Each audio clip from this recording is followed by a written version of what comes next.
Kelly Perry with Team Flower, and I'm here to show you a few quick tips for designing on a narrow rectangular table. If you have a client that wants a long, full, lush centerpiece, or you're doing a styled shoot and they want something larger, it can be a little bit tricky to fit all of the things on your table that you need to.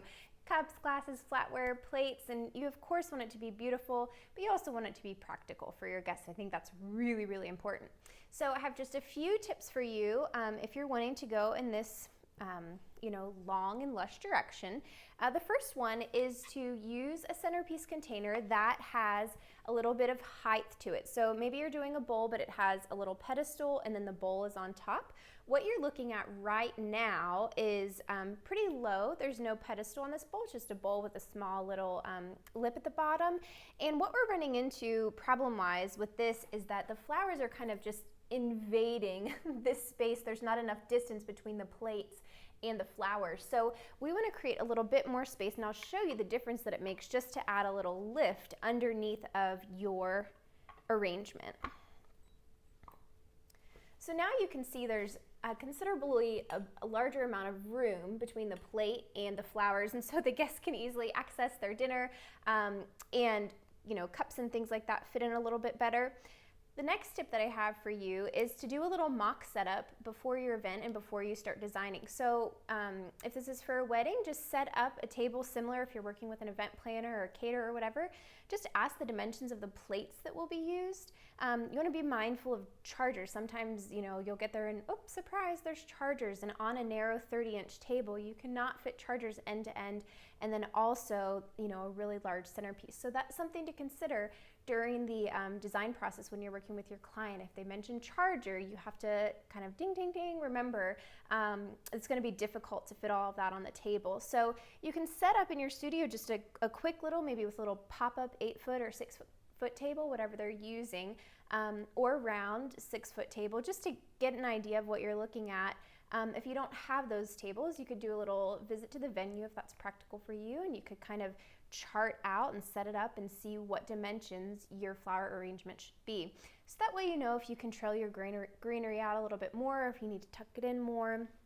But the most important part with these narrow, long tables is this section right here. You want this to be pretty narrow.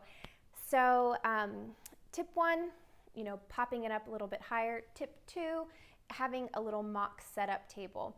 Now, what's great about this is you're making your first arrangement. You can sort of examine how the cups are kind of the thing that a lot of times will get in your way. So if you have the height and the width of the cups and you can set that up, you can sort of trim out of your arrangement little pieces that are interfering with the guest's access to those elements of the table. So, this particular pokeweed berry is touching the glass, and I just want to get that out of there so that it's comfortable for my guests. So just a small adjustment, maybe we get rid of this leaf as well, makes a big difference, and that'll save you a little bit of time whenever you go to set everything up. It just helps the event planner or the caterer be able to access those things easily. You don't want to be the florist that always has flowers in the way of other people's jobs, and just practicality is important. So those are my 2 quick tips for you. Get the level up, and then set up your little mock table, and that'll help you get an idea of the general size that you need to go for. And then you can also clip things out before your arrangements head out the door, just a little bit of quality control to help you make things a little faster on event setup day. I hope you enjoyed this little video, and if you'd like to see more, you can visit teamflower.org/free. I'm Kelly Perry, thanks for watching. Perry with Team Flower, and I am back with a little flower recipe for you. This might be a great option for a bride who would like something that has just like a little hint of fall in the air, but is still nice and summery. It's late August here in the mountains, and I think that these colors are really just telling of the season and the time of year that it is. We have some of these pinks, and we've paired them with some just a real rich orange that just has that little bit of a nod to fall, which is fun. So the leaves have started changing colors, and this color palette just reminds us where we are in the season. So I just wanted to go through and tell you a little bit about each of these ingredients. You might find a way to work them into your garden or into an arrangement that you have coming up soon. So the first arrangement that we're going to start out with is Pokeweed. It's this right here, and it has little pink and green berries. Later in the year, they turn into like a very dark purple. Once they hit that stage, I don't use them in arrangements anymore because they stain pretty bad, so I just like to avoid that liability. But whenever they're at this stage, they're really, really great to use. This is something that just grows wild and is weedy here in Boone, so it's easy to come across and a great way to fill an arrangement. And next we have some Snapdragons here, these little pink guys, and I love how they pull the color out wide into the arrangement. These little orange guys here are called Gomphrena, and they come in a carmine pink and white, lavender, so there's a lot of fun color options with these. They have just really nice texture and just that little nod that you can use as a finishing piece. I used quite a bit of Zinnias in this arrangement. This variety has a nice dark burgundy center, which I love how it just kind of captures what's going on with these Queen Red Lime Zinnias, one of my favorite zinnias. And then I have the burnt orange dahlias deep in the arrangement here.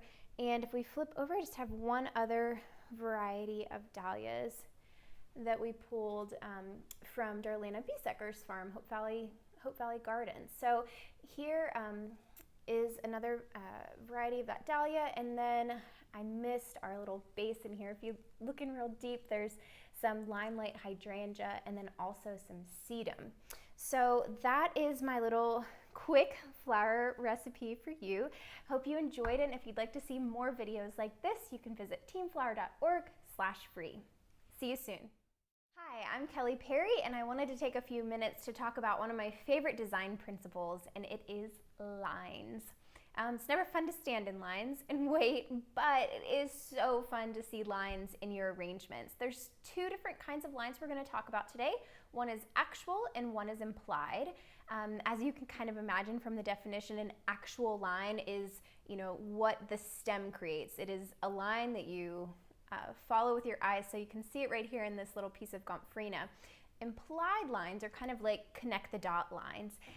Maybe if you think about a starry night, all the different constellations and how we use those stars to connect the dots and to create a picture in our mind, that is what an implied line would be like. So I just wanted to show you how I used flowers in this arrangement to create some lines. So of course we just talked about the Gomphrena and how we have this little bit of line here. I love to use, maybe ranunculus or things that have a little bit of a curvy stem or some interesting stems that can add some interest to the arrangement. This one's pretty straightforward, but we have some nice curve lines going on with the implied lines. So let's talk about the first one that's probably most obvious in this arrangement, and it is the zinnias. These are Queen Red Limes. We start our line right down in here, and you can see they're at different levels, and the direction that their faces are pointing are a little bit different to add some interest. So we have one here, here, here, here, and here. So this is one of our implied lines. Now the next one we're going to talk about is the line that is formed with these burnt orange dahlias. So it starts down in here and it, pops its way up. So here is another implied line. Another one would be here with this Lisianthus. We're going this way, and this one's more horizontal as opposed to curved like these ones were. And I'll flip the arrangement around. You can use different flowers to create the lines on different sides of your arrangements if you want to add some interest and variety in the flowers to your arrangements. So in this one we have dahlias going in a little line like this. And then Lisianthus again we're using to go here and then over here. The great thing about lines is they guide your eye through the arrangement and they invite you to keep looking deeper. So that is what I'd encourage you to do today. Consider how to add some lines to your arrangement and always be thinking about how you can think deeper. Hope you enjoyed this lesson. If you'd like to see more, you can visit teamflower.org/free. Thanks for watching. Hi, I'm Kelly Perry with Team Flower, and I wanted to do a little bit of a different take on a tutorial. A lot of times we see the arrangements come together, step by step, but when we actually look at them in real life in a photo, they're already completed, and it's like, oh, wow, like, how did they get there? So I wanted to have a completed arrangement for you today, and I would like to pull it apart piece by piece. So I'm going to go backwards. I'm going to show you the last thing that I put in. We're going to kind of just slowly work our way out until all we have remaining is our container. So this will be a really fun one. I hope you enjoy it. So the ingredient that we're going to start with is this gomphrena up here. So I'm just going to start pulling it out in the order that I put it in.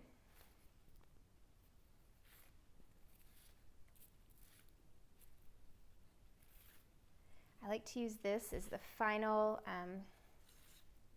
just the final little bit of movement in the arrangement.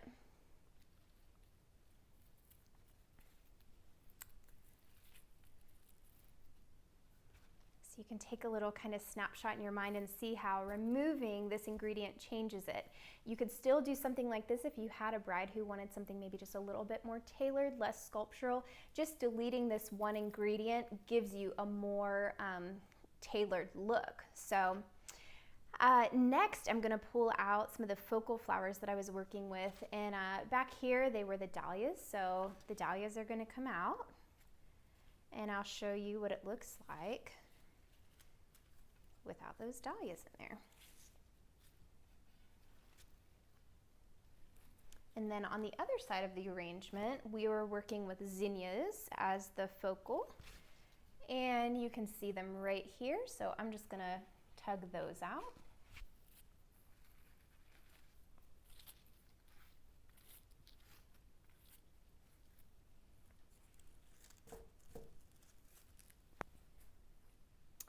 And then I'm gonna go in and pull out the lisianthus. So you can take just a quick little peek at what that looks like without those dahlias and without the zinnias, and I'll start pulling out the lisianthus.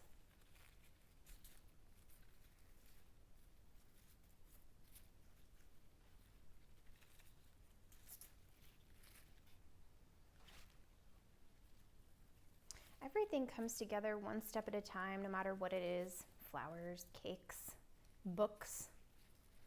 Just a series of steps, homes, all of those things.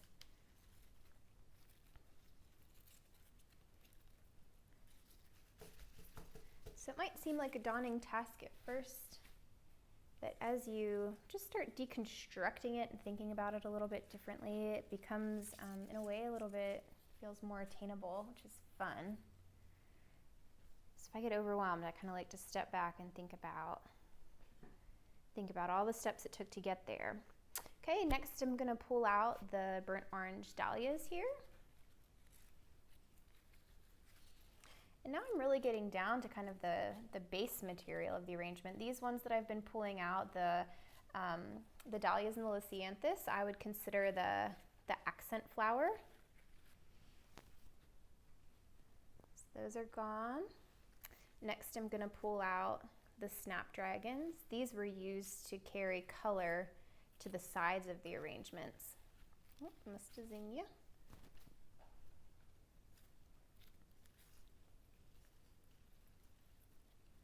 And now we're left with the pokeweed, which creates the shape, and then the hydrangea and the sedum, which creates the grid that we can layer all of the other flowers into. If you find that flowers move around on you a lot, especially with bouquets, this might be the ingredient that you're missing. Something like this that the flowers can really latch into, because just the overlapping stems, I think, isn't quite enough sometimes. So I think it's helpful to have a flower, a structural flower in there as well. So out comes the hydrangea. Now you're starting to be able to see the flower foam that it was arranged in.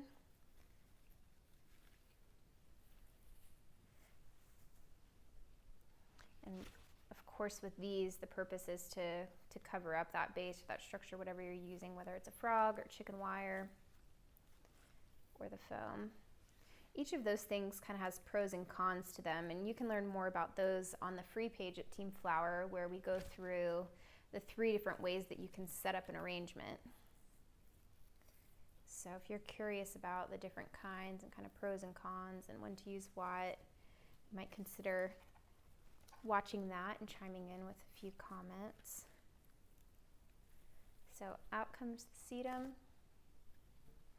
And then all we have remaining is the pokeweed, which is what created our shape and just our general, how big we were gonna get, and you know, how wide and deep. So I just, I'll pull that out too.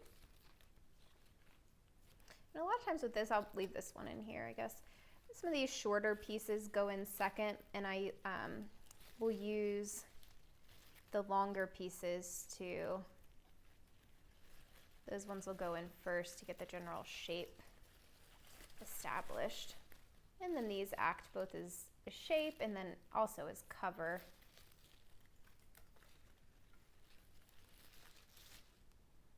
Oh, and one little piece of spirea that I put in here.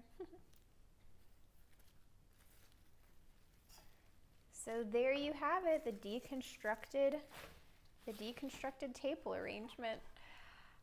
This isn't a very pretty way to end a tutorial, but it was pretty when it started. So anyway, I hope you enjoyed that, and I hope that helps you and inspires you to take the next step with your business. If you'd like to see more free videos like this, you can hop on teamflower.org/free and hop on our mailing list. You'll be notified as soon as new videos are released. Thanks for watching and have a great day.